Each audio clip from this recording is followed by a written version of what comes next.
Hello, world singers. My name is Brooke. And I'm Tyler. And this is Cosmere Cosmere Conversations.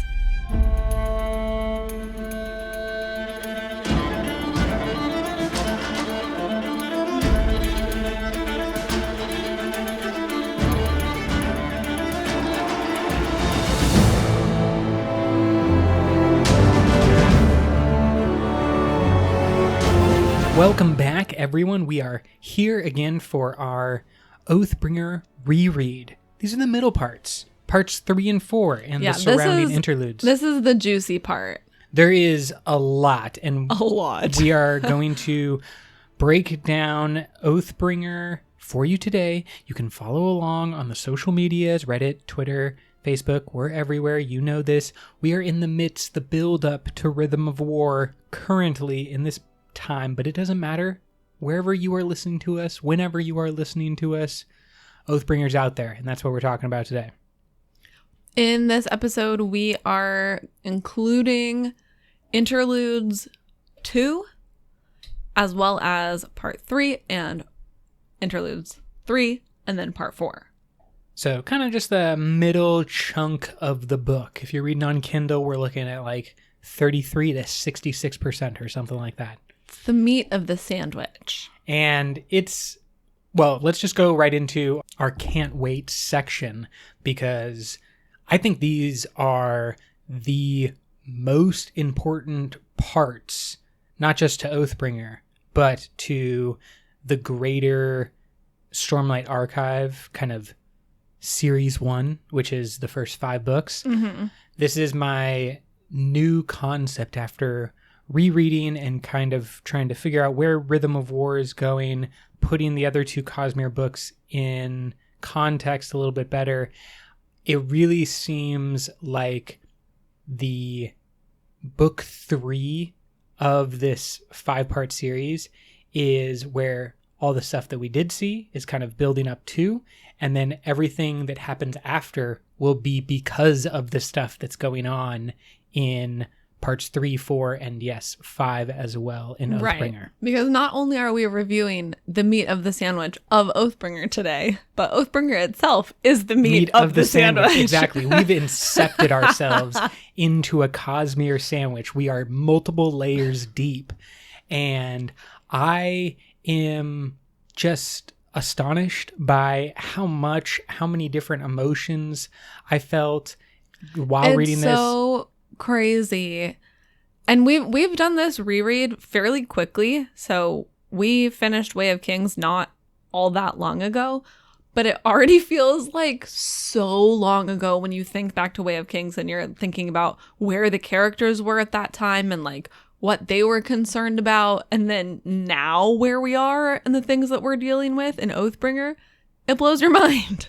I do think it's been a crazy few months for our characters as well, because if we think of like the story starting with like Kaladin in his you mean like cage. The in-world timeline? Yeah, that's also sure. very it's really quickly compressed. Yeah, I mean, much more than it seems, I think, when you first read it, and then on this reread in particular, it became very clear how much is happening in a very short amount of time for the characters. And I think we'll talk about that with kind of Oathbringer's themes of past failures, doubting yourself, becoming a new person, the most important step you take is the next one, that kind of philosophy. I think it goes really well. That's a great point, because one of the themes is sort of the middle place. Just like this is a middle book and we are reviewing the middle of that book, the characters are all sort of dealing with what to do when you are in that sort of awkward middle place in your life where you are not the person you used to be, but you're like grappling with that person, and you are not yet the person that you will become, that you have a little bit of an idea who that might be, but it hasn't crystallized yet. That, really uncomfortable period of transformation and transition is where we find the characters. That's a wonderful point, and just like pointing that out has already like started to solidify more of these kind of major overarching themes from the Stormlight Archive. But I just find these sections that we are talking about today, so much happens but it's so significant. It's like you can just see how all of the different ripple effects from these events will be causing big waves for the rest of the story. It's like our characters are riding the waves out from these events that are happening here. I think we'll talk about these in more detail, but I just wanted to like point out a couple of what I'm talking about specifically. So we have Ellikar's death, and that ends part 3. You have multiple characters dealing with that in multiple ways, but I think one of the most obvious things is that by the end of this book, by the setup for Rhythm of War, Jasnah has replaced Ellikar, and that is an entirely different direction that cannot happen unless Ellikar dies. Like, there was no way for the rest of the story to happen as it's going to happen unless this event happened.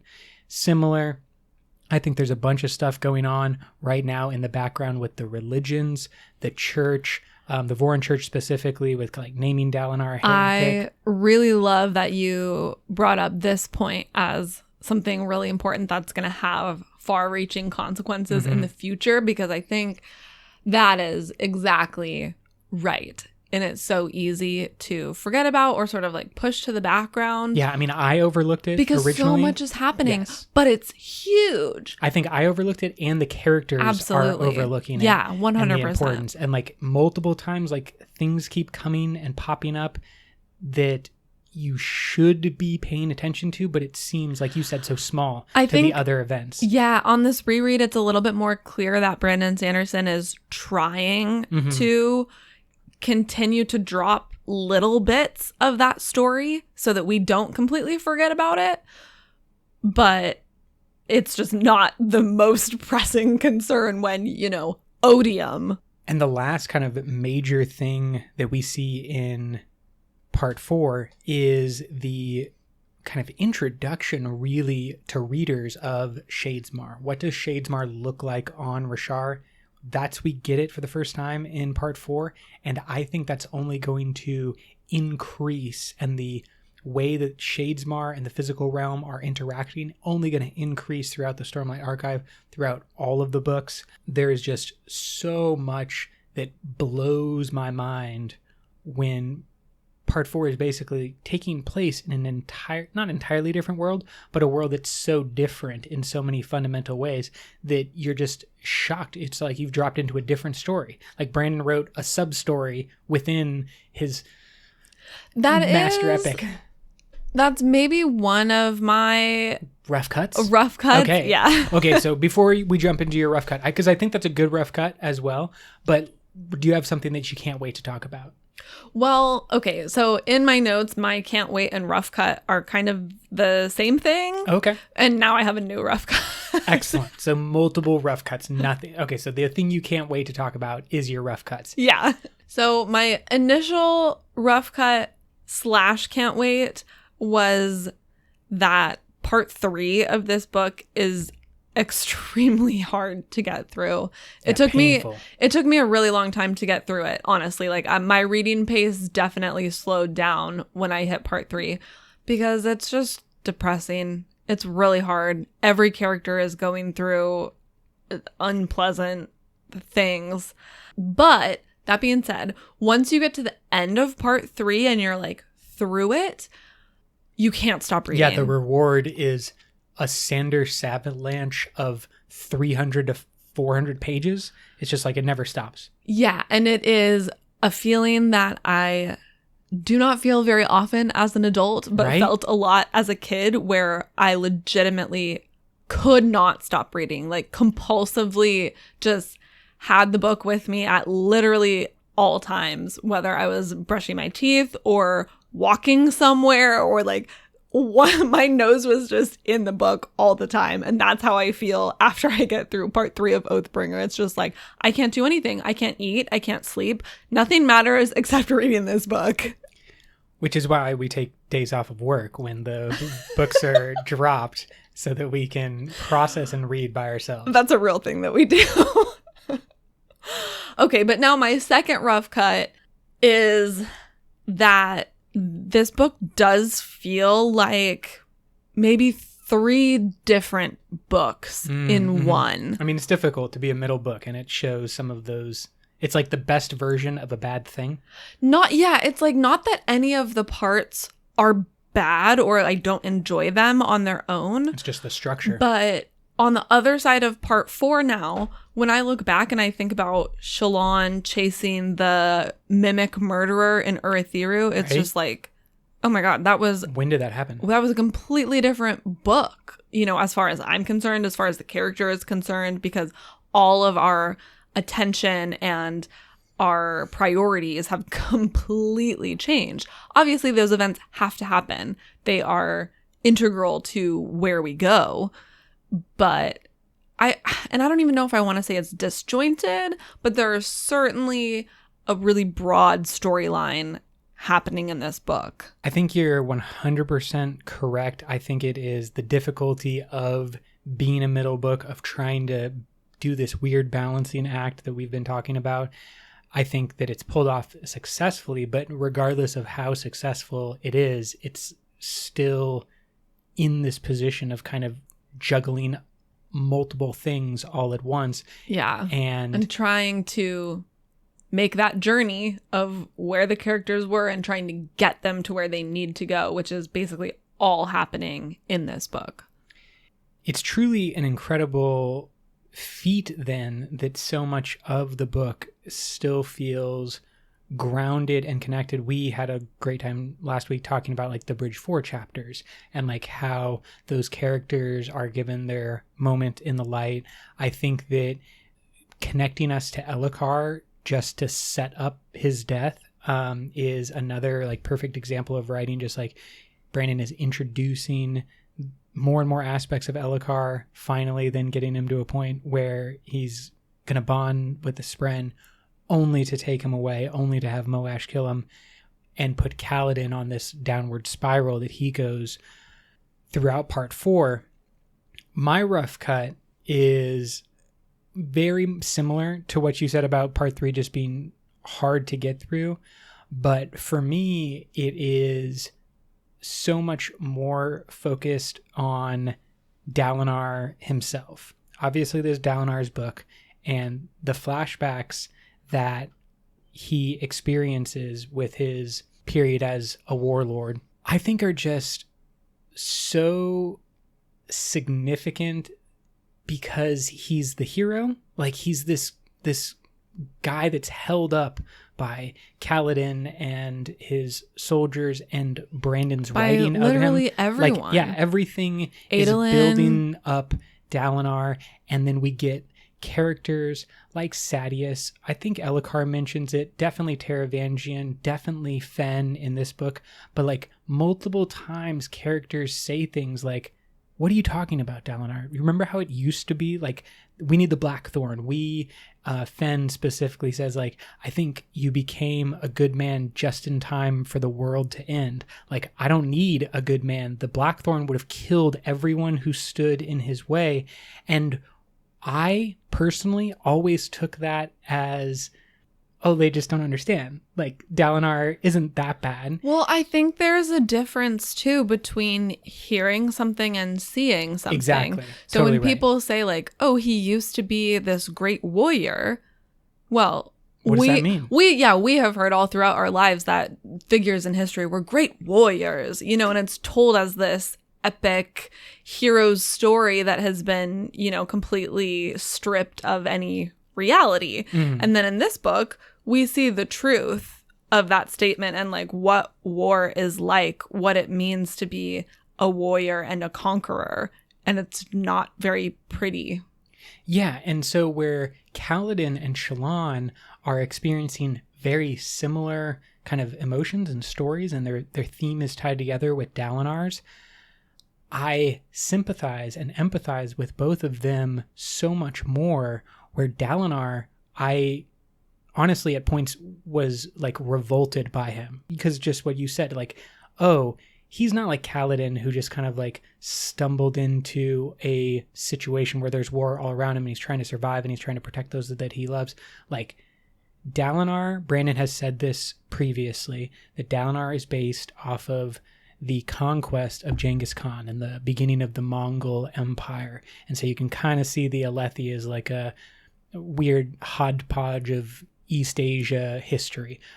Genghis Khan is the founder of Mongolia. You can tell that story a lot of different ways, and this happens quite a bit, where what's the difference between George Washington and Genghis Khan? It's like PR, a good storyteller. Like, I think that is sort of an argument for this book, though, and for Dalinar's story, and like the bravery of telling a story like this that really challenges the reader to make peace with those two different people that we see, and like doing some self-reflection and noticing like, what do I feel? What is my reaction learning that this man who I thought was the pinnacle of honor and goodness, the perfect man, I find out all of these terrible things about him. What is my reaction? And then like, how do I put these pieces together? How do I make peace with that? And how do I feel about that bad person, in quotes, being allowed to sort of move forward and change and grow and become the Dalinar that we know? It's almost like the dare, like, do you really believe the first ideal, that it is about the journey, and that, everyone has the opportunity and the right to take the next step and to become different than they were before, no matter what, even if their past is that bad. And most of our pasts are not that bad. Exactly. Like, no one's past is that bad. Even Dalinar is not exempt from his journey, his path, the fact that he has the opportunity and the ability to take the next step. I really think that this is, as you said, fundamental to the book, fundamental to the story. It needs to be made clear that Dalinar is a bad person, that he's made very bad decisions, horrific, terrible decisions, and that he is able to take the next step. There's another quote that is, a hypocrite is often just a man who's in the process of changing. I love that quote. Obviously, like, this is the theme that Brandon was writing and that he had in mind for Dalinar's character, but I think it was really important in the flashbacks to make it clear that the people who were warning us about Dalinar and trying to like say things, oh, you're the Blackthorn was crazy, we should believe them. Well, like, we should give their story credit too. Even the people saying those things were sugarcoating it. Yes. They didn't even know. The people who said the worst things about Dalinar didn't even scratch the surface. The only person who like truly shared the worst things about Dalinar could be Odium in Cultivation, right? Kadash. Kadash is definitely like real close, and his relationship with Dalinar, the different fights they have, the quarrels with the religion, I think that's really important. The key aspect that I think we learn is just what the kind of bloodlust that Dalinar had towards Gavilar, and that type of rage and the thrill that gets into the way that it controls him. I think that functions as like a method for letting us know how much of an outlier Dalinar is, even in a war-torn society. Like, Dalinar seems to be, which is kind of what Odium's point is by the end of this book as well. And we'll talk about that in part 5. Yeah, I don't want to get too much into part 5, but I was going to say the then development of Dalinar's story into the aspect of responsibility. Mm-hmm.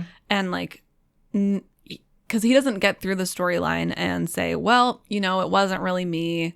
It was just the thrill. So it's fine, right? I'm a good person. I just got possessed for a while. Of course not. But his choice to take responsibility for it when he had every reason and every excuse not to is, just takes that one more step. So we're big fans of this middle part of Oathbringer. Let's go into our 5 favorite moments or characters, scenes, quotes, anything that we want to talk about. Brooke, do you want to start us off? Yeah, I'll start. I tried very hard for this episode to pick out things that I know we didn't address in our previous Oathbringer podcast. So awesome. Even though there are a ton of, really big moments, I know that we already discussed them at length. So I tried to pick, some quieter moments this time, or, a little bit more of a deep dig into the text. That's great, because I just gravitate to the same all wonderful the big stuff. moments. Yeah, I'm just like, oh, remember this. Yeah, I mean, it's hard to not. There are so many big moments. But I'll start with one of my favorite characters. I have said it before and I'll say this again, but she is the unsung hero and the real MVP of Oathbringer. And she needs a better press person because she does not get enough love, in my opinion. Navani. My note here is Navani is holding it down, being a straight G while Dalinar loses it. This is such a thing that, you've like heard in quotes before, like behind every great man is a great woman. Yeah, or like the man is the head, but the woman is the neck that turns where he looks, or whatever. And I don't like the inherent misogyny and sexism that exist in those quotes for like both the obvious reason and the reverse. Like a man could be the neck as well. Like, don't be sexist. Like, people have different relationships. Let them have the relationship they're having. Navani is epitomizing that type of mentality and that philosophy of just like, yeah, the face of the operation, Dalinar Kholin. Yeah, but like, he's barely holding it together. At these meetings, figuring out how to feed people, what to do with the sewage, like everything important, managing all of the people. Yeah, it's freaking Navani. Oh, and by the way, she also designed a clock that takes your pain away. No big deal. Don't worry. JK, it's a huge deal. In fact, it's gives her a superpower, and I think this is just one Navani thing that will become more apparent and a bigger deal later as the technology, the Fabrial technology grows.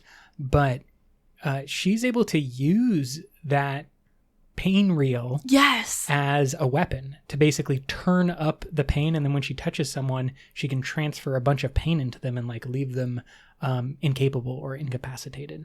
So she's just inventing things that are, again, going to have huge repercussions down the road, and we're just barely scratching the surface of how cool Navani Kholin is. And when you think about how much she's already been through, losing her husband to an assassin, thinking that her daughter was dead, and then discovering she's alive, and then now potentially losing her son. They don't know that it's for sure. But it's bad. Like multiple weeks go by. Yeah, it's really like it's pretty obvious that most likely he's dead. And I love this quote because it epitomizes their relationship and the strength of their relationship, and also the strength of Navani herself and like her resilience. Quote, "She just had to give Dalinar time. Even if, deep down, a part of her was angry. Angry that his pain so overshadowed her growing fear for Elhokar and Adolin. Angry that he got to drink himself to oblivion, leaving her to pick up the pieces. But she had learned that nobody was strong all the time, not even Dalinar Kholin. Love wasn't about being right or wrong, but about standing up and helping when your partner's back was bowed. He would likely do the same for her someday." End quote. Like I said, straight G. She is the best. I mean, she's the partner that everyone wishes that they had. Also just a legit snack as well. Like, I've seen the artwork. It's nice. I love Navani, and I think that this strength that she has when Dalinar kind of goes down, she steps up and takes more responsibility.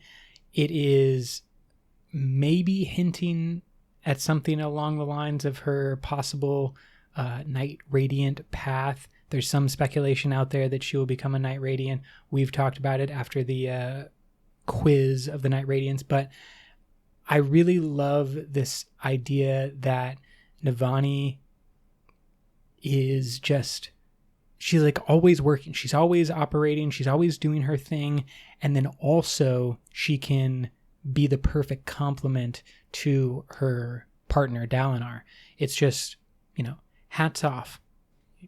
Yeah, nothing else to be said. Navani rules. All right. Hit me with one of yours.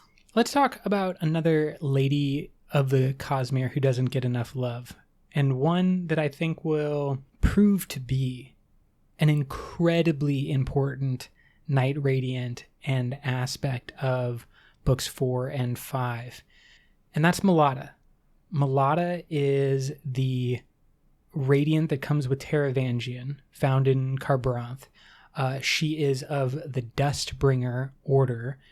She has very little screen time. I don't want to, focus too much or dive too much in depth because it's really not a bunch of screen time and it's more theories. I gotta say, though, after reading the Knights Radiant quiz and descriptions, the Dustbringers had some great PR for that quiz, because I was like, wow, they really don't sound that bad, actually. Like, they have plenty of good qualities. They get a bad rap being called Dustbringers. Everyone thinks they're the bad Knights Radiant, but they sound pretty cool. I get it. But Malata makes me think that they're not that cool. She scares me for a lot of reasons. She scares me for the fact that she is a Knight Radiant of the 3rd order, because she's able to summon her Spren as a sword and operates the Oath Gate. That's kind of her main job, and she just kind of blends into the background for most of her time on screen. But she has one scene with Taravangian that is really important, and it's easy to overlook, but she gives a little bit of history and kind of, as you said, very clearly makes it apparent that there's a big risk around Malata and the Dustbringers / Releasers. I just want to say the name that they prefer, Releasers. I've got to say, though, I will give the rest of the Dustbringers the benefit of the doubt. If they're not aligned with the diagram in Taravangian, maybe they're not as bad as Malata is, but like Malata is already the kind of person who would align herself with Taravangian. So, that already like tells us something about her personality. So let's bring out the quote. And this is between Taravangian and Malata, but Malata is the only one speaking. So here we go. Quote, "They assume all the Spren are going to be on their side. Never mind what the Radiants did to Spark's friends. Never mind that organized devotion to honor is what killed hundreds of Ash Spren in the first place. Spark is game for whatever it takes to get vengeance. And what lets her break stuff." End quote. Okay, breaking things doesn't sound too great. And get vengeance too, yeah. Bad. Like vengeance pact. We've already done this. Not good. We don't need to get stuck in vengeance cycles. I think that the big takeaway, though, that I'm scared of is her first line, the assumption that all the Spren are going to be on the side of the Knights Radiant. Yeah, I think we get a little taste of this in some of the epigraphs from previous Knights Radiant that are talking about divisions and clashes within the ranks of Knights Radiant. And we're kind of starting to see that already happen, where the Skybreakers have taken the side of the Singers. The Dustbringers may not be on the same side as some of the other Knights Radiant. Like, we're already... They could be like mercenaries who like goes to the highest bidder. And, like who knows? But it certainly makes you think again about all the Knights Radiants are gonna, reemerge and then fight Odium, and it's gonna be like the Avengers, just this group of strong heroes working together. That's a great point. And like, that's, I guess, the big kind of comparison that we have, the Fellowship of the Ring, the Avengers, we're getting the team together, and our team is going to fight the bad guy, and maybe the guy that you thought was the bad guy isn't the bad guy. There's actually a bigger bad guy, but our team's still going to come together. Yeah, like the core of the team. And so you just have this type of fellowship or Fast and the Furious family that's just always together, and that kind of seemed like what Dalinar was building, the unity and the bondsmith. But now it really is like, wow, okay, there's a lot of complicated history here with the Spren and the Knights Radiant. And even if there wasn't division previously, there probably would be now. But it sounds like there was still division back in the day. So we're all set up for complicated things. And I think what's really interesting with the Spren is their unnaturally long lives compared to humans, where many of them, unlike Syl, have memories of the tragedies that happened previously. And so like, oh gosh, now you're dealing with problems from hundreds or thousands of years ago. And it's just like, that's a lot of weight to be carrying around and a lot of stuff. We've mentioned this previously, but just does that matter to like a normal 25-year-old hanging out in Roshar who's like a Thalen City merchant or something like that? And it's so much weight. It's so much history. It's one of the things we talk a lot about with Brandon and the way that he is kind of a student of history, but then also knows that history is wrong in that way that you learn as a student of history. And I think Malata is just a great example of, we don't know what the future holds. And it's what drives me with interest into Rhythm of War, because like I want to know what's going on with the Dustbringers / Releasers / all the other orders. Please join our team. Like I want an Avengers, but it doesn't seem like that's what's going to happen. Tell me about another one of your favorite things from Oathbringer. Okay. I want to talk about Kolinar's Windblades. This is the first time that we've been to Kolinar. We have heard tell of it in previous books. Heard tell of the Windblades too. Yes, exactly. Basically, every time that Kolinar is mentioned, they mention its beautiful Windblades, these like rock outcroppings that define the city, right? It's like an iconic cityscape, you know, the way we would describe that. A famous building in a city or whatever. Oh, you can see it for miles. That's the defining feature. Kolinar has the Windblades. When our beloved team of heroes comes to Kolinar, there are many mentions of the Windblades in very specific ways. Quote, "The Windblades, curious rock formations that rose from the stone like the fins of some giant creature, mostly hidden beneath the surface." End quote. Quote, "The large curves of stone glittered with red, white, and orange strata, their hues deepened by the rain. He hadn't realized that the city walls were partially constructed on tops of the outer Windblades. There, the lower sections of the walls literally sprouted from the ground." End quote. My note in my Kindle says, "No, city is built on a thunderclast." And it would be like a very large thunderclast, but but tell me that's not what it is. You can't. That is what it is. And I just have this horrific vision. I mean, Kolinar's lost by the time we get to the end. But there's definitely going to be a scene where like this huge thunderclast just pulls itself out of the ground and destroys Kolinar. I am terrified of that possibility, but I do think that there's a return to Kolinar scene somewhere. Yeah, at some point they're going to have to like get it back. I would think so, but it could also be just like the base of Odium, because Odium's that type of dude who would like be a real dick about it. He'd be like, "I'm going to set up my new throne in Kolinar and I'm going to rule from Dalinar out of your homeland." Basically, and just like challenge him in a very just like upfront way. I think that these repeating quotes and just the repeating, kind of like a magician, like trying to bring your eye towards the Windblades. It's like a gigantic arrow. Look at the Windblades. This is a thunderclast.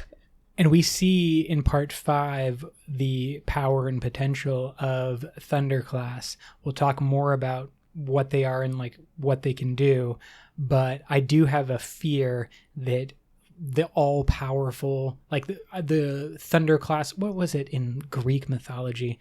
I don't know. It's like one of the Titans. The Hydra. No, even bigger. Like one of the Titans, you know, was like made out of stone and rock. But basically he was like a mountain that could move.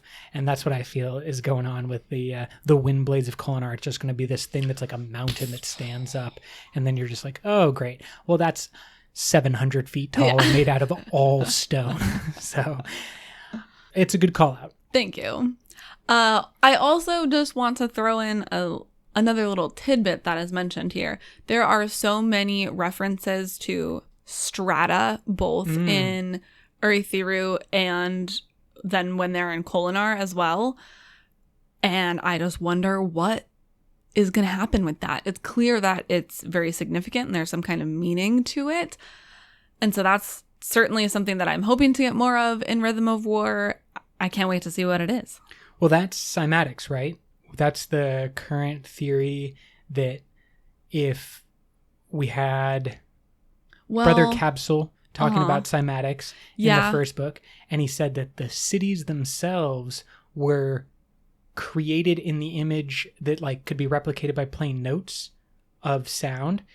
And if you imagine that the notes of that sound, let's call it the Rosharian sound, or just like the sound of the shards, I think I've mentioned before, I think that honor and cultivation, and maybe odium, but honor and cultivation like made Roshar or changed Roshar by singing and by like creating music, and that this strata would represent the sound waves. Yeah, I think that's right. But when Shalana's in Urithiru, she mentions, she's like, I don't understand why people keep getting turned around on the tower. It's very obvious. You just look at the strata and that like tells me where to go and where I am. And so I'm just curious to see how that aspect of it like continues to play out. Was it part of the design of Urithiru, and like did all of the Knights Radiant previously know how to read the strata? Is it really just Shallan and just because she's an artist? Well, I think it's a Lightweaver thing specifically. I do think there's a pattern, I guess, not a pattern, to the strata. Yes, that in part, but she has the power as a Lightweaver to affect both sound and light. It is not a separate thing. It's That's one a good point. Thing. That's a really good point. I think that her innate ability is yes because she's an artist, and yes because she's a Lightweaver, but I really think that she's intuiting a lot more than other people would, because she sees it and she sees it like a path, or it's guiding her. Other people would see it, but they can't process the kind of sound motion in like the same way. Yeah. I like that. That kind of helps me put together. I have a really difficult time like wrapping my mind around the Lightweavers and their spren and stuff, because they do seem very different. It's not quite as cohesive, I feel, as something like the Windrunners and Honor is. You know, like Honor spren are pretty straightforward. Like, we stand for keeping your oaths, and we're called Honor spren because we're about honor. And actually, Syl and Pattern have this conversation a little bit later. And yes. We'll talk about that. Yeah. Before I totally dive off a cliff of the Cosmere, tell me another thing that you want to talk about. A short one. Szeth, Sun Villano, truthless, just Szeth. Oh, yeah. I love how his name changes throughout this book. At the beginning of the book, he is still being called Szeth Sun Villano or Szeth Sun Naturo, and then by the end of the book, every time he's mentioned, he's called Szeth of the Skybreakers is his new name. And so the parallels I'll talk about between all the characters in my next bit. But just with Szeth, I love this concept, and we've already mentioned it with Dalinar, about someone who was our villain, was our literal antagonist to the first two books, now becomes someone that we're like kind of rooting for, and then by the end he's so sympathetic when you like hear his whole story. But he is obviously carrying around Nightblood. Any character that carries around Nightblood is set up to have a great time, because anytime you can get Nightblood to be what you get to bounce off of, the abbot to your Costello, like that, you're in for good jokes. Just all around. I said this to you off mic, but one of my favorite moments in this book is when Nightblood asks Szeth if they're going to kill people now, because Szeth talks too much, just like Vasher. Vasher just went on and on and on. And Szeth and Vasher are both the most stoic, like least verbose characters we've met. Yeah, I mean, they're basically Geralt from the Witcher series. Just given a lot of... that's Vasher, or how I imagine him. Yes. And I love the pairing, obviously, between Szeth, this person who is searching for something to follow, and with the Skybreakers, and also with Nightblood. Nightblood feels like he has something he loves following, which is just like a very simple command: destroy evil. And Nael, leader of the Skybreakers, is struggling with what he is following. Yeah, I picked that out on this reread. There's a great moment between Szeth and Nightblood when he feels Nightblood's insane devotion to that one command, destroy evil. But because Szeth has so much experience with blindly following something, he's able to resist that more than other people who have wielded Nightblood. And it makes me wonder if Nael specifically entrusted Szeth with Nightblood because of that, because he knew that Szeth's life experience would make him uniquely capable of being disciplined even with Nightblood. I believe this part's in part 5, but at least for a brief moment, Nightblood is also in the possession of cultivation / the Night Watcher as well. And I'm still not exactly clear how it gets from one character to another. We'll talk about that next episode. Exactly. So Szeth, his training has 2 different scenes that we see. Training exercises. Yes. And the first is the challenge to find the escaped prisoners. And the second is a kind of game where they're flying around with the dust bombs and they are like throwing them at each other. It seems like so much fun. Like, I just want to hang out and be super powered and just play like tag. This is completely random and you can cut this if you want to.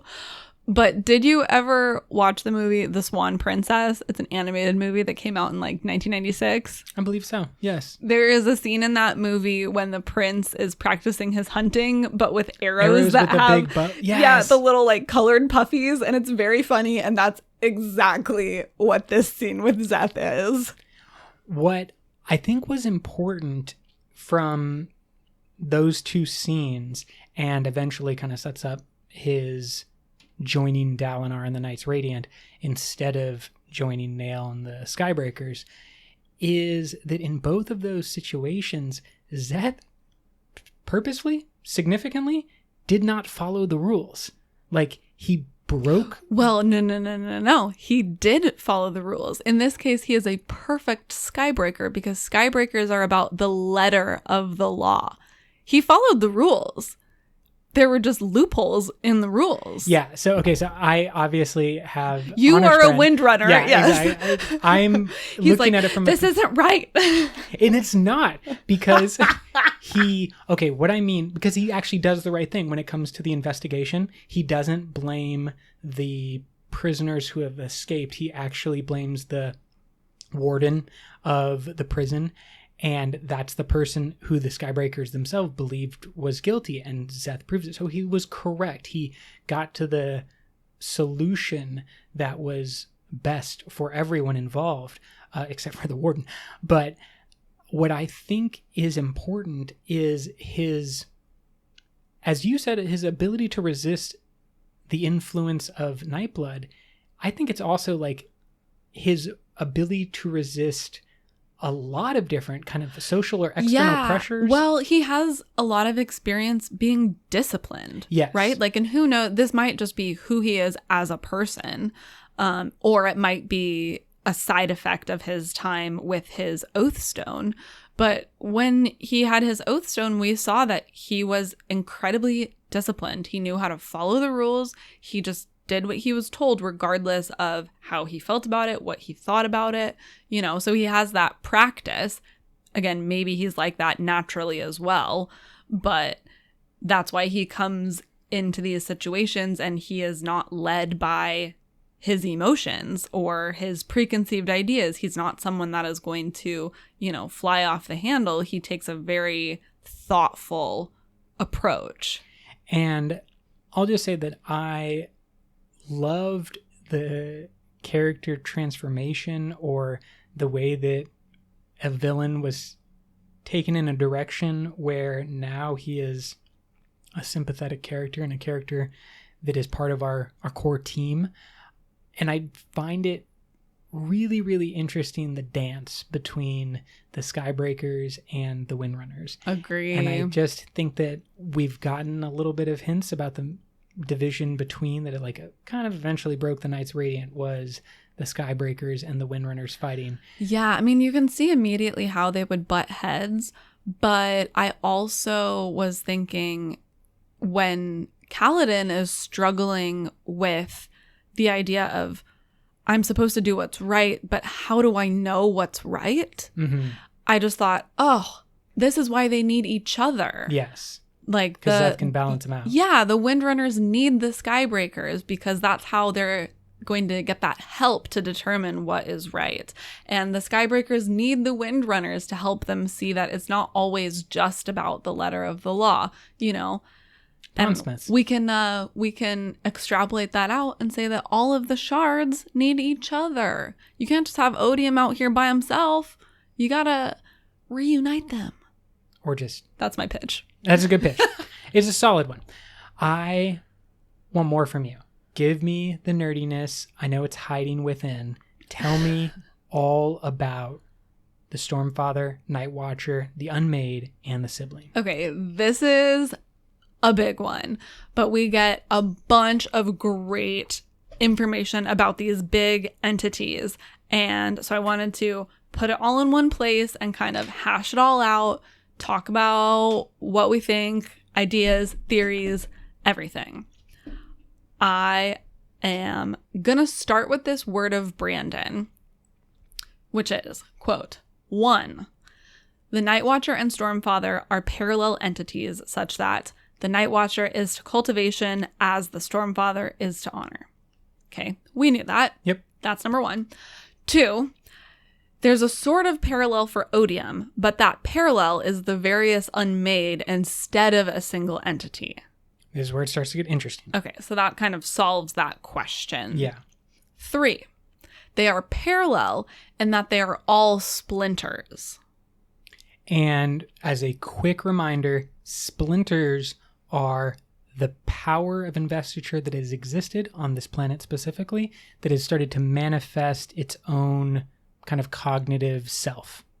Yes. It is different from a sliver, which we will talk about separately in a moment. 4, the Unmade are voluntary splinters because Odium, like almost all the other shards, voluntarily splintered part of its power. Which is interesting because even though Brandon says, like almost all the other shards, we don't necessarily see it as clearly, I think, as the Unmade. Like the Unmade are very clearly weird manifestations of Odium, and as we'll read in the Mythica, I think it's Hesia's Mythica, they are powers that also kind of have different levels of cognitive ability, effect, and like personality. Some of them are like more a real person, Yelignar and Ja'ana. And then some of them are more like forces, and that's the Thrill and Moalak. I really think that this kind of connection to the Unmade as like the parallel for Odium is important. Tell us more, though. 5, the Stormfather is different from the others because it's a sliver. A sliver of infinity, which means that the Stormfather has had the power of a shard and either released it or is not the shard itself. So, yeah, from my understanding, the Stormfather was a splinter that was then also invested with the remainder of Honor's power. And either he is, well, it doesn't seem like he's completely capable of wielding that power, but now he's kind of like a conduit where he's connected to it, certainly, and is able to channel it and recharge all of the spheres during the high storm and stuff. But at a certain point, he would have been, you know, a weird but similar thing to a Kelsier or a Vin, another character that we've seen hold up and become a sliver. Yeah, I mean, that basically is what he is. He's just a spren instead of a person. Yes. As a exactly. sliver. Yeah. And also a splinter. Yeah. It makes sense, guys. Like this is actually all in line. This is basically science. So anyway, I thought that was a great breakdown of sort of how all of these things are related and where the power dynamics are.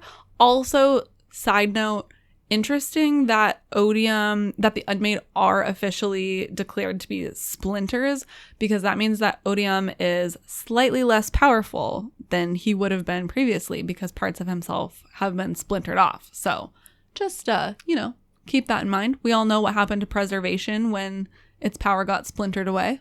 I'm actually really interested in that aspect as well, just because does cultivation do that, or does she do something better, which is just like pruning parts of her surroundings or parts of herself instead of splintering it off? Well, she has the Night Watcher, so there's one splinter. But the Night Watcher and the Stormfather are natural manifestations that then connected themselves to honor and cultivation, right? We don't know that. What we do know, from this is that the Unmade are voluntary splinters. But it also says almost all the other shards voluntarily splintered themselves. But the Stormfather and the Night Watcher existed on Roshar before the shards. I don't think we know that. Oh. Quick research check. It does seem that there is a higher likelihood that there was a Stormfather before honor and cultivation, but he is not the Stormfather because he's missing a key part that like honor is going to splinter off himself and bond that to the Stormfather. So, and it's very much still an unknown question with more theorizing than hard word of brain and fact. So let's not go too much into those weeds and stay in the weeds that we're already in. Exactly. In the vein of honor's relationship with the Stormfather, we hear from the Stormfather a lot of real interesting stuff about honor. So I pulled all of this out, and I think it's going to kind of help us track the timeline of events in the history of Roshar too, because I still have a lot of questions about what exactly happened when in the past. First quote, Honor, the Almighty, did he truly care about men's pain? He did. Then I didn't understand why, but now I do. Odium lies when he claims to have sole ownership of passion. The Stormfather paused. I remember, at the end, honor was more obsessed with oaths. There were times when the oath itself was more important than the meaning behind it. End quote. And we've kind of already talked about the Skybreakers and the Windrunners going over that, but yeah, I think this is interesting that honor is exhibiting kind of the same behavior as the Heralds, and like how are those two things related? And then 2, this is just a great rebuttal of my admiration of Odium from our last episode and being like, well, he makes a good argument. I get it. He has some empathy for us humans. As we've seen in other situations, if you're willing to lie, you can make a good argument. I like that we get the other side here, that the Stormfather's like, no, honor cared. And I think this is important. Maybe we also don't have any, this is just random theorizing now, but maybe honor did do some more splintering when it came to the Heralds, and he continued to split himself. And because of their torture, he also was being tortured through osmosis by the transitive property. There's torture going on. And that's just another theorizing, and maybe an example of honor setting himself up for weakness. He splintered himself too much, where cultivation was playing those cards a little closer to her chest. Honor, he gets bond by oaths, and then you're kind of stuck. I think that there is something slightly more magical going on than just we were tortured and now we're kind of crazy, because the insanity seems to be in such specific and directed paths.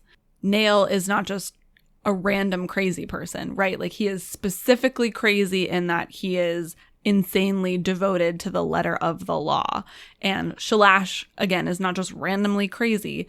She expresses unavoidable compulsion to scratch out her own face, you know? So like they're not random things. So I feel like there's something a little bit deeper there that may also be happening to Honor. Second quote, but in the days leading to the recreance, Honor was dying. When that generation of knights learned the truth, Honor did not support them. He raved, speaking of the Dawn Shards, ancient weapons used to destroy the Tranquiline Halls. Honor promised that Surge Binders would do the same to Roshar. End quote. So is this also what the Elias Steele speaks of with maybe the Tranquiline Halls are ashen? Yeah, that's what I assume, is that the quote-unquote Tranquiline Halls are the previous land that humans came from. Mm-hmm. What I think is interesting about this quote is that Honor is still alive after the final desolation. This is after Ahariadium when the recreance happens, which I don't think I knew previously. I just assumed that Honor had died like way before. I don't know why. I just assumed that. But Honor is still alive at the time of the recreance, but he's a little bit crazy. And like the Dawn Shards, we don't know anything about the Dawn Shards, but apparently they can destroy an entire planet. And if we have this concept of the heralds going to be a block or like holding back the Voidbringers and Odium from Roshar, if there is a connection between Honor and the heralds, by the time that we get to the recreance, Talm has been it's like 2,000 years or something of his individual torture, and 2,000 years for the heralds who are on Roshar to go mad. I think that there is the potential of basically Honor spread himself too thin, didn't realize what some of these herald promises and the ways that the heralds break their promises would then affect him. And like there was a similar effect to like how a Spren with a Radiant, that bond can be broken and it's very devastating for the Spren and could kill them. What if Honor basically did the same thing in a fashion, weakened himself by promising all of this power to the heralds who then betrayed that confidence and that trust? Maybe. Just a theory. And then from the epigraphs in chapter 67 in part 3, quote, this generation has had only one bondsmith, and some blame the divisions among us for that fact. The true problem is far deeper. I believe that Honor himself is changing. End quote. And then Captain Eco, who ferries our merry band of wanderers in Shadesmar, says of the Nahel bond, quote, your bond is dangerous without Honor. There will not be enough checks on your power. You risk disaster, end quote. So that makes me wonder if the Knights Radiant that we are seeing now are going to manifest powers in a different way, or like have slightly different abilities or options now that Honor is dead versus before. It seems like Honor had been, you know, having some sort of bearing upon those bonds in the past. I also wonder, and I'm kind of pulling this from another source, and just applying it to Roshar, but I'm also wondering if there's kind of, you know, like a hidden cost to the power that maybe the shards understood, or maybe the heralds understood. You think it's not end positive? It's so hard no, because it seems in positive, or at least in neutral, not like hemalurgy. And we've talked about those differences before. But yeah, if we want to talk about it that way, sure. It seems very in positive or in neutral, but what if in reality it's actually in negative? It's taking something. I'll just like briefly kind of explain, like in The Dragon Prince, a Netflix animated show, in order for the humans to do magic, they normally have to kill some life form or like some type of sacrifice from the natural world around them, which is filled with magic, and it like sacrifices itself so they can perform a spell.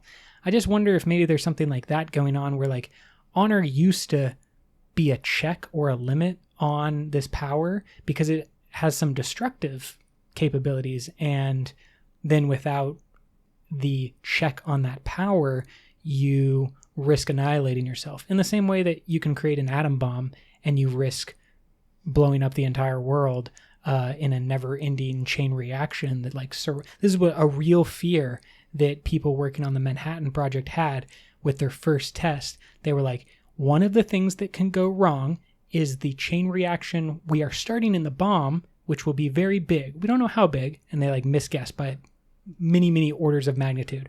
But they were like, one of the possibilities is that the chain reaction doesn't stop, that it just keeps chain reacting every single atom of air and oxygen, nitrogen, all just stuff. And that just keeps the chain reaction going all the way around the atmosphere, kills everyone on Earth and basically everything on Earth.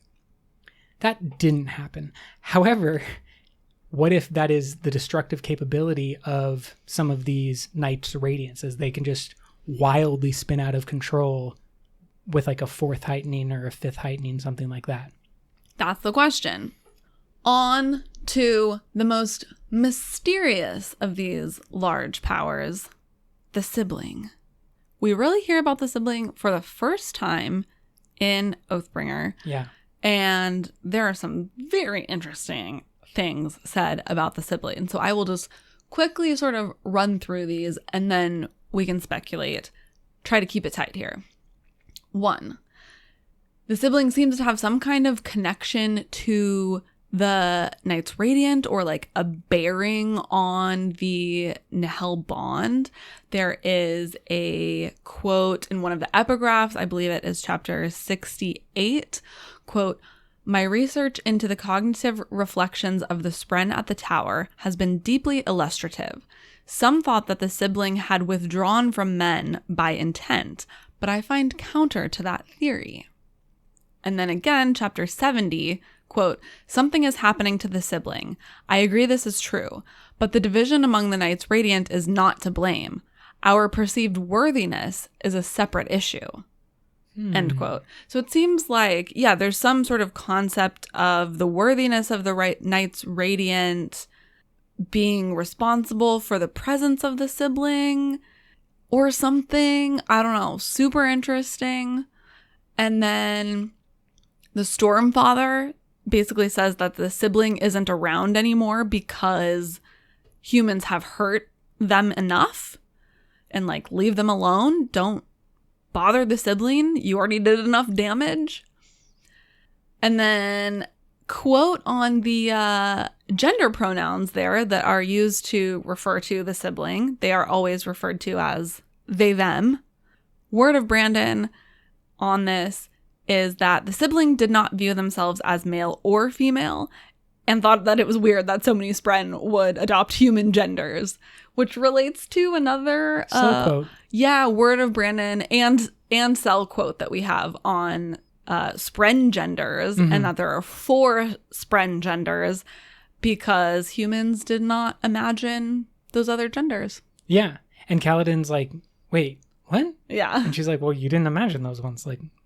Does that... I'm interested, does that mean that something else on Roshar did imagine them? Yeah, or I think... did the Spren imagine them for themselves? No, I think it has to do with the Parshendi. I agree. And either the forms... Parshendi, or it's possible that Adonalsium created some of the Spren on Roshar with its power before the Shattering. All of these things about the sibling bring up endless questions. So many questions. About just what is going on here. But I just want to really lay out, we have the Stormfather, Night Watcher, and the sibling. The sibling has some type of important aspect of the Nihilbon, or an important aspect of the Knights Radiant and their ties to power.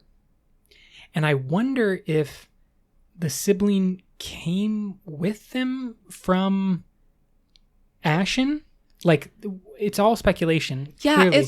it's weird. It throws me off because we have 3 shards.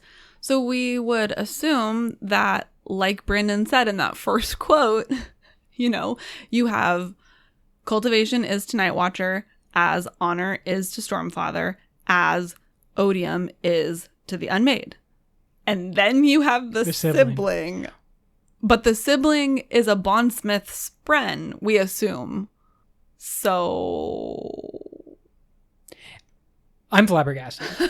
I have no answers, and it is just all deep speculation. Yeah, I'm sorry if you started this section of the podcast thinking I was going to give you answers. I did not. All right, let's throw it over to you for maybe some less ambiguous notes here. Let's bring it back to our characters, because as you just pointed out a bunch of parallels between the different major spren, I want to point out some of the parallels between our main characters of Dalinar, Shallan, and Kaladin, but as previously mentioned, also bringing in Szeth, Navani. Like, yeah, everyone is dealing with these types of experiences. But for some quotes, Shallan, during her traumatic experience in Kholinar, when she fails and that storyline is rough. But afterwards, she is hiding and says this, quote, "For a while, she'd been everyone, 100 faces, one after another. She searched them for comfort. Surely she could find someone who didn't hurt," end quote. All I could think when I read that quote was, of course you can't find someone who doesn't hurt. We all hurt. Like, that is what it is to be human. And as you're saying, the parallels here between Shallan and I'm reminded of Kaladin from past books, of this idea of like, why me? You know, why me? Why me, Kaladin? Why do I have to go through so much pain when Shallan the Light Eyes is just skipping through life happy as can be? This idea we have of other people hurting less, or in some cases not hurting at all, than we do. And I'm looking forward to the moment when Shallan kind of makes peace with that and realizes that she is not alone. She is not separate because of her pain. You know, it's not a punishment that she is suffering or she can't find someone who doesn't hurt. It's because she's a part of the group that we all hurt. And she is searching these faces and these personalities for someone who doesn't hurt, some way to take away her pain. And that's exactly what Dalinar uses alcohol for. Yeah. To try alcohol and the thrill. Yes, to try to remove his pain, remove the memories. It's another thing that is very clear. Dalinar goes to the Night Watcher to have his memories removed. So that he can stop being in pain. And then when Adolin asks Shallan if she's okay, she says this, quote, "All memories are bad. Shallan will be fine. I'll bring her back in a moment. I just have to recover her," end quote. So our girl's dealing with some deep, dark problems. Yeah, that's such a that's hard moment. All memories are bad.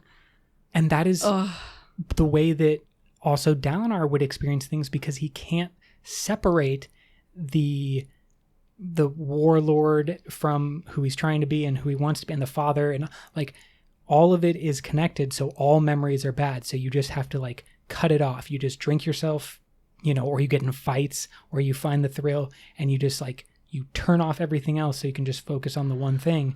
In that same conversation, there's an observation that Adolin makes that I think at first I didn't really understand, but in this read through, it actually struck me as really wise. He says, "I prefer the real you." Which one is that though? She's the one I'm talking to right now. You don't have to hide, Shallan. You don't have to push it down. Maybe the vase is cracked, but that only means it can show what's inside. And I like what's inside. End quote. And this concept of like, there is a Shallan that is not the quote unquote Shallan that she has put on for most of her life. Like, who is the witnesser? Right? Who is this person who is witnessing the fact that Shallan is not present? This sort of like yogic or Eastern philosophy of the witnesser, the observer, the you that is not the you that you have grown used to thinking of yourself as. There's one final quote, this one from Dalinar, where he goes through a process or realization that Kaladin and Shallan have also gone through in other books. And it said, quote, "It seemed Dalinar had been 4 people in his life," end quote. And then he goes over all of the different 4 people. Importantly, though, Kaladin says basically this exact same thing at the beginning of the book. I think that's such a great call out. And he adds one more than Dalinar does. And I think one more than Shallan would if she did this same thing. And that is just kind of, it's also very clear because they're at different stages in their Knights Radiant. So it makes sense that Kaladin would be one step ahead of them. But when Kaladin says, I've been, I think he says 3 people in my life, the child, the soldier, the slave, the bridgeman, but then he adds, now I'm going to be this new person, this Knight Radiant. And Dalinar he's not at that point. I think by the end of Oathbringer, Dalinar would. Yeah. And that's his power-up moment. Shallan definitely has a power-up moment. There yet. But I don't think she's quite there yet. She hasn't really gotten on this train of Adolins of like, who is your witnesser, right? Mm-hmm. Like that's what she's looking for. And in this book, as you said, with all of the parallels, I'm really excited to see where Shallan goes in book 4, seeing Kaladin's growth in Oathbringer. It's so satisfying. I'm looking forward to getting those moments with Shallan. And I really think that it would be so wonderful if the characters in our story could read the stories that have come before, because what they all need, everyone, every single one of them, from Yasna, no matter how badass she is, like all our Knights Radiant need the conversation that Syl and Kaladin had when he said, I'm not good enough. I'm broken. And then Syl... And she says, they all were silly. Exactly. They all were. Every single one of the Knights Radiant are broken because all of you are broken. And it doesn't necessarily click for Kaladin in that exact moment. But if Dalinar could realize that, if Shallan could realize that, if Renarin could realize that, if Malada and Venli and Rock, if they could all realize these things that we've read as readers and have like internalized, but our characters are still figuring that out.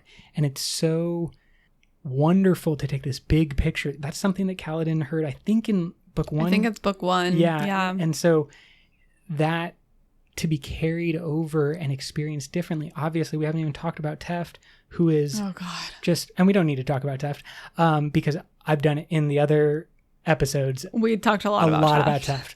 And just how I love his story. It's like a simplified version and it's very clear and to the point.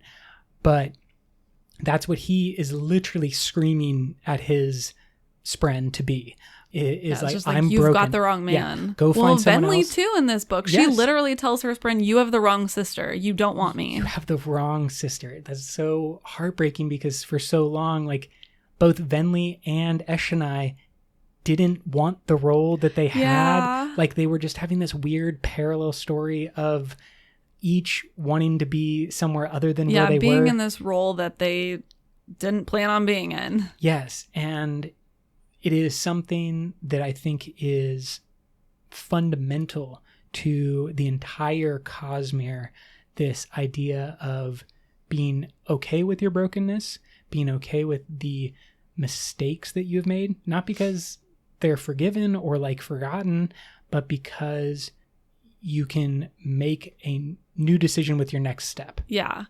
I pulled out a quote from our man Hoyd that I thought just sort of encapsulated that idea, this theme that we've been talking about for this whole episode, which is, quote, "You mostly failed. This is life. The longer you live, the more you fail. Failure is the mark of a life well lived. In turn, the only way to live without failure is to be of no use to anyone." End quote. And that reminded me of a great quote by, I believe it's Beckett, but I could be wrong, so I apologize if anyone is quote checking me here. But it is, "Ever tried, ever failed, no matter. Try again, fail better." And that is just like the only way we can live our lives is just to try again and fail better next time. I'm going to lighten it up a little bit. Hit me with it. Hit me with the lightness. This was just an amazing moment that made me laugh in the middle of parts 3 and 4, which are very sad. We get an incredibly entertaining conversation between Syl and Pattern. And the first part that's great is, quote, "So," Syl said, sitting on a rock nearby and swinging her legs. "I've always wondered, does the world look weird to you or normal?" Weird, Pattern said. Same as for everyone. Perfect. And to continue the weird stuff. Quote, "We honor Spren mimic honor himself. You cryptics mimic weird stuff?" The fundamental underlying mathematics by which natural phenomena occur. Truths that explain the fabric of existence. Yeah. Weird stuff. I both love this for, as you said, it's a bright light in the middle of some dark events that our characters are dealing with. But I also think that this is important. As you said, it's really hard to understand the Lightweavers, their connection to lies, and the cryptics who are like truths. But he says very clearly, the fundamental underlying mathematics by which natural phenomena occur. Truths that explain the fabric of existence. So cryptics are mathematicians.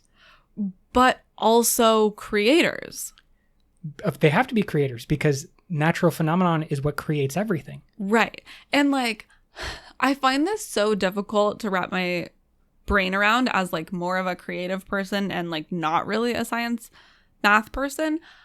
I understand and I have such appreciation for the fact that those two things are like intimately connected. But it's hard to see. But I don't really understand it. Yeah, of course. Most people don't. So yeah, but that's why like I really appreciate that Brandon has taken such a complex take on this particular thing, and it's a little bit frustrating to me because I would like everything to fit in its neat little cohesive box that is, you know, color coded and organized like the Care Bears or something. And the Lightweavers don't fit in that for me. I'm always like you said, I don't really understand their Spren. They're cryptics, but they're lie Spren, but they like truths, but they're patterns, but they're also art and numbers. And I don't know how to reconcile those things in my brain.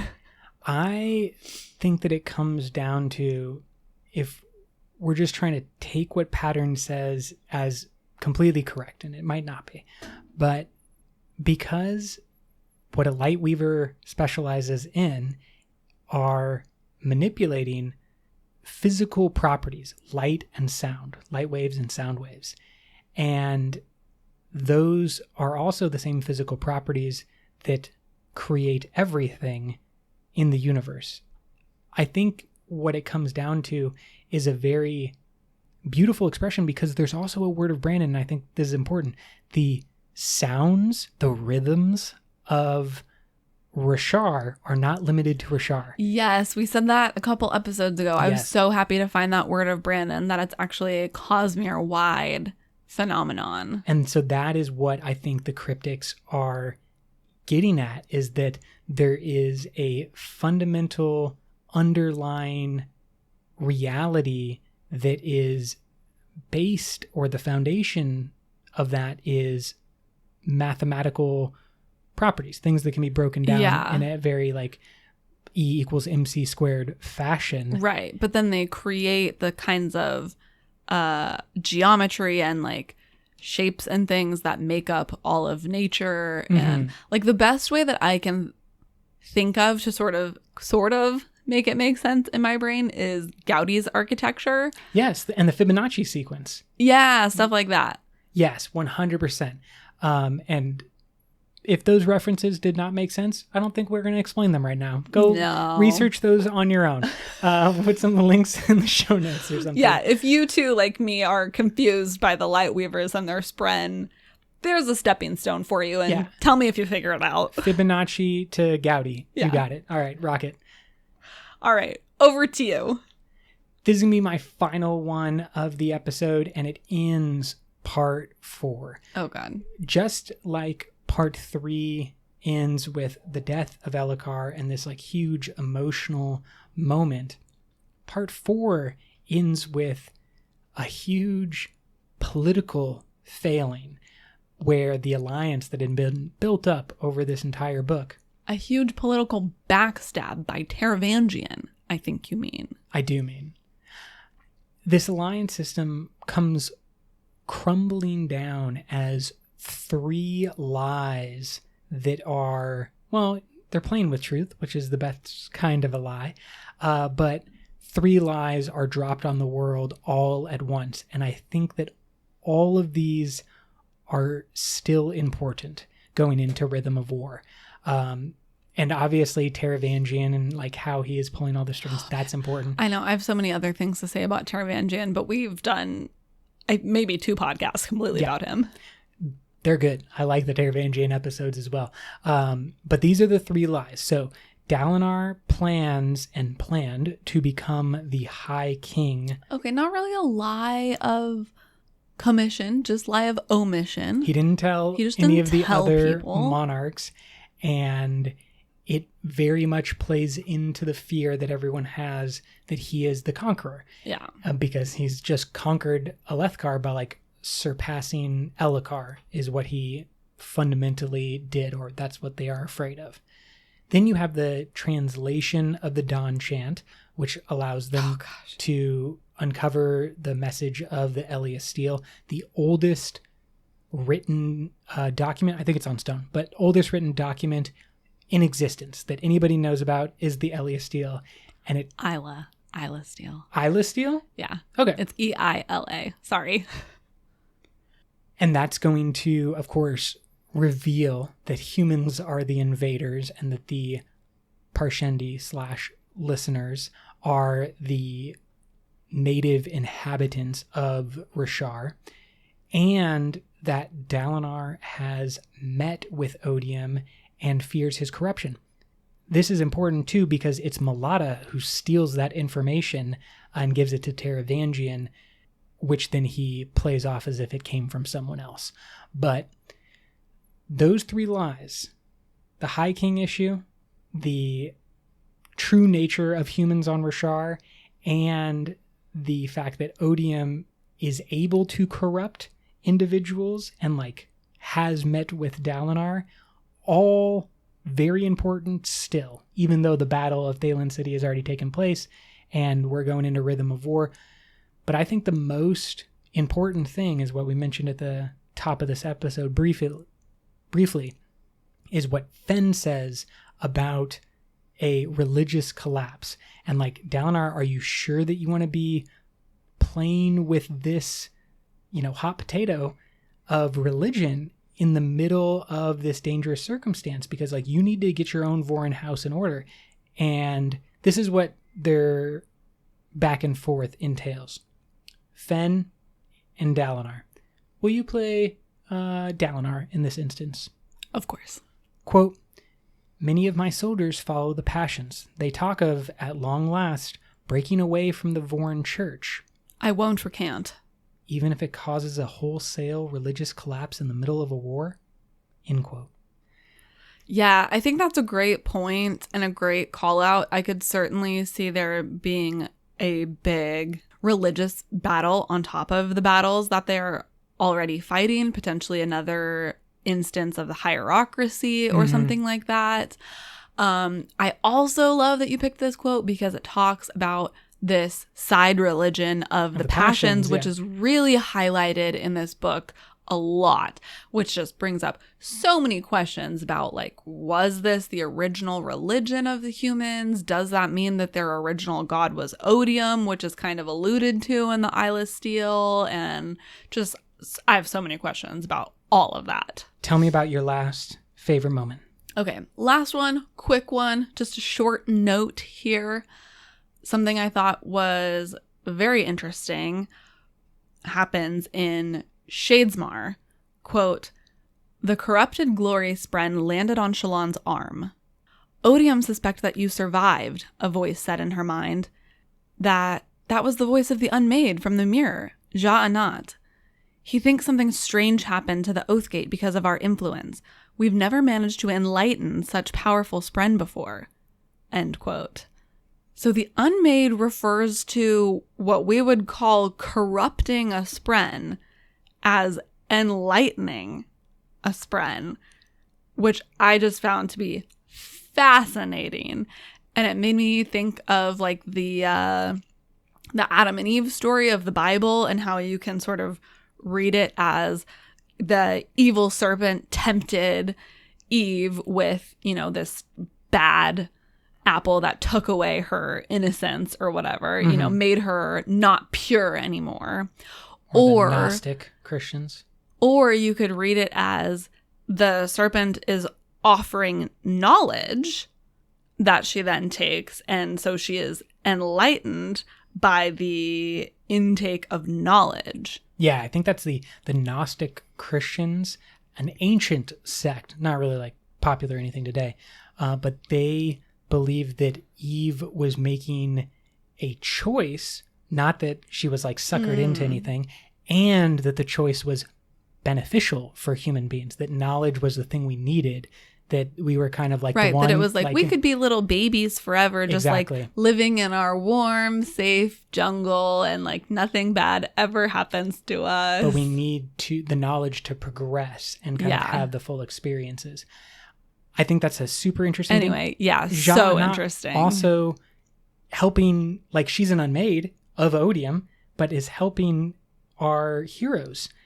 She's the one that seems the most human, and she also behaves and speaks as though she is a prisoner. Like she has been in control. Yeah, she says that she was compelled to affect these spren of the Oathgate. Like she didn't do it of her own accord. They kind of like put a gun to her head and were like, "Do it, bitch."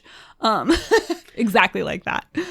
And there's another quote that's come previously. We've talked about we were made and then unmade. Yes, and she has a son. Go back and listen to our unmade episode. There's a bunch more there, but lots of interesting stuff in this section.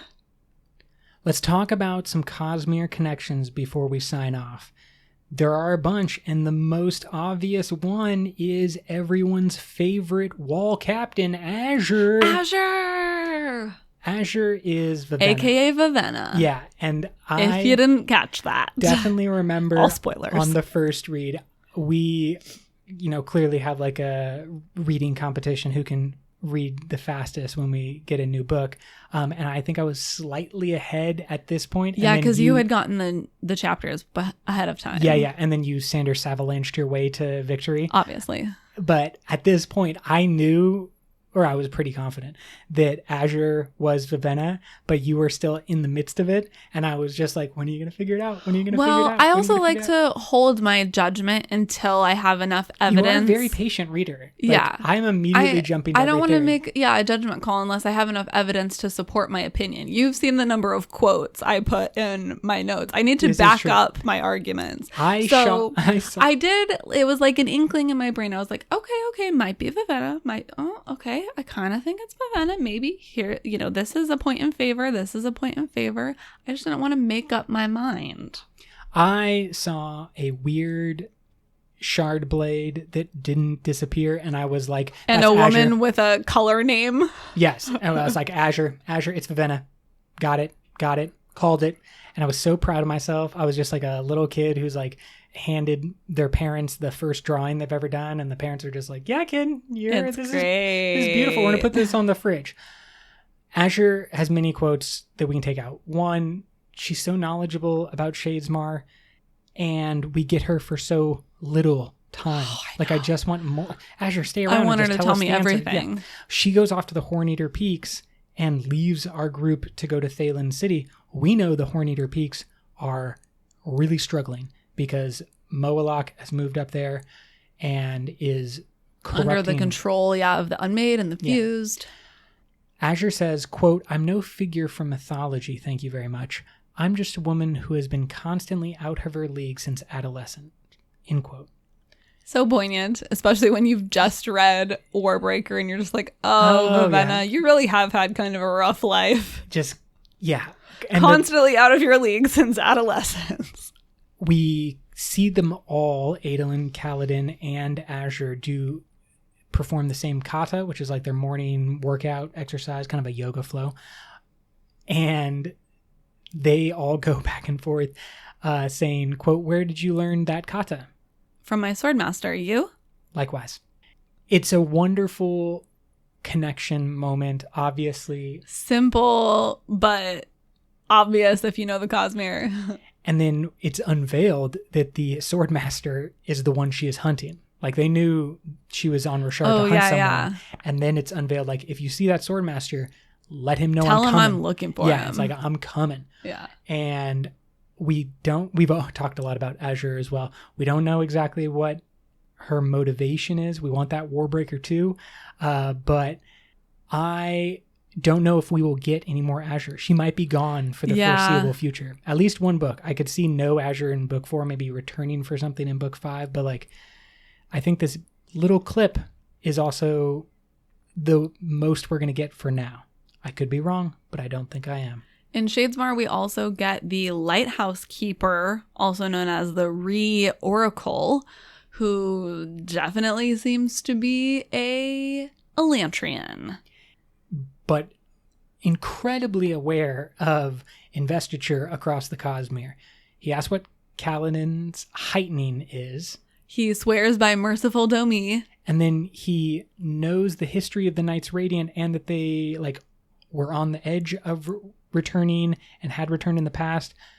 It's just like, he knows he's a very knowledgeable little lighthouse keeper. And then he has some interesting decorations inside of the lighthouse as well.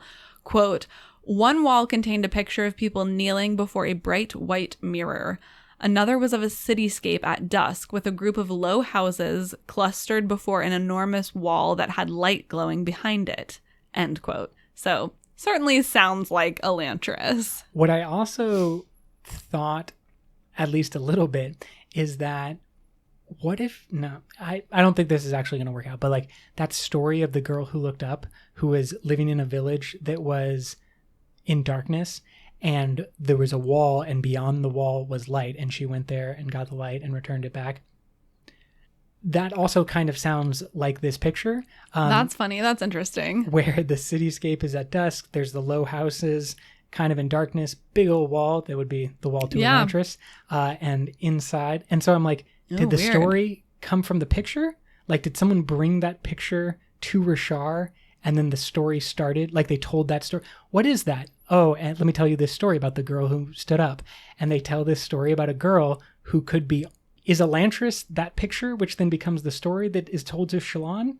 I have no idea. But that's the type of stuff that, because of the time gaps in between all of these different events, could at least be conceivably possible. For sure. On a more ambiguous front, there is a Kaladin flashback that mentions a previous commanding officer of his named Sergeant Tooks. Nice. I like the double K. And this sergeant is described as having features that were off somehow. And that is normally a key that the person is from off-world. Yeah. So interested if anything comes of that, or if it is literally just a random breadcrumb that Brandon has thrown in. There's a Cosmere Connection character that I am extremely excited to talk about in our next episode, because he's in part 5. Ooh, another great, this is a true just tidbit to throw in here. While I was researching, I found a word of Brandon that the pole stones or gemstones on Roshar that are associated with the different Knights Radiant and are also used in their fabrials, etc., are significant only because of color, the color of the gem, which ties it into the Nalthian magic system of awakening. So there's a fun fact for y'all. Hoid sightings. We had a bunch of Hoid in part 3. Bunch of Hoid. We also have a bunch of Hoid episodes from our last Oathbringer run. And those are where, if you want the details of all the different Hoid, you should definitely dive into those episodes. However, clearly his most important moment is being there for Shallan telling her the story of the girl who stood up in his new way. Their combination magic power, where they're like kind of supporting one another, he makes her magic better and like more realistic. Maybe the same thing is happening vice versa as well. Importantly, Hoyd arrived at the end of Words of Radiance in Kholinar with a shipment of aluminum, and that aluminum is what allows the wall guard to both soulcast safely and a span read, I believe they have. No, they said that the span read won't work, but they are able to produce food. Yeah, and so he's key to keeping people alive in Kholinar just long enough for a Radiance to show up and have a bunch of terrible events. So an interesting note on aluminum on Roshar is that at another point in this book, Taravangian mentions that there are rumors of a metal that can stop shard blades, and it falls from the sky. Yes. Which makes me think, like, did it get here by meteor? Or, like, what does that mean? It certainly would be, just to bring it back into our world, it's totally possible for meteors to bring elements that don't exist in large amounts on your home planet. So, like, maybe the only naturally occurring aluminum on Roshar is from meteors, but we know that aluminum exists elsewhere in the Cosmere in bigger numbers or in bigger amounts. And so I wonder, did Hoyd get his from a space rock, or did he bring it from off-world? Is like there's some shipment? Well, I would assume that Hoyd would have gotten it. He probably would have brought it through Shadesmar or something. But I think Taravangian is referencing something else. Yes, yeah. I agree. But that's what I kind of think, is that like maybe Hoyd was acting as like a Shadesmar merchant. He's a pack mule. He's basically a drug mule. The drug mule of the Cosmere equals Hoyd. And the drug he is bringing is aluminum. But remember, aluminum can hold Nightblood, stop shard blades. Investiture inert. Yes, and can block the sensing ability of any of our either heroes or villains. That was a nice long episode. Thank you, everyone, for listening on this long reread journey. We've almost made it out of the drought.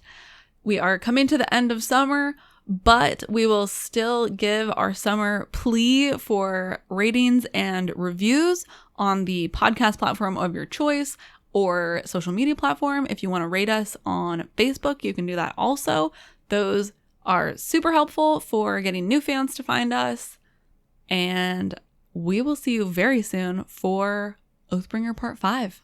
The conclusion to our reread and the final major episode, not necessarily final episode, but final major episode before the release of Rhythm of War. Thanks so much for staying with us. Brooke, can you take us away? Until next time, life before death, strength before weakness, journey before destination.